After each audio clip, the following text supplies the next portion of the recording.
What's up, y'all? And I'm back. Okay, so cooking the Jamaican oxtails. Traditionally would be served with rice and peas, which would be the kidney beans and rice. Before that, boiled in coconut water. Got to boil it thoroughly, which either way, he's decided he wants to eat it with potato bread or crackers, I guess. No, potato bread. Which you can eat it with bread. You can serve it with water crackers and whatnot.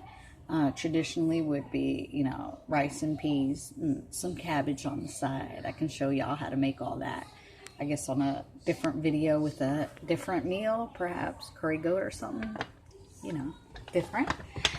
Okay, so it's been slow cooking for many hours. I did add the beans to it. Oh, it smells delicious, but I'm not eating any meat this week. And like I said, at the end, towards the end, I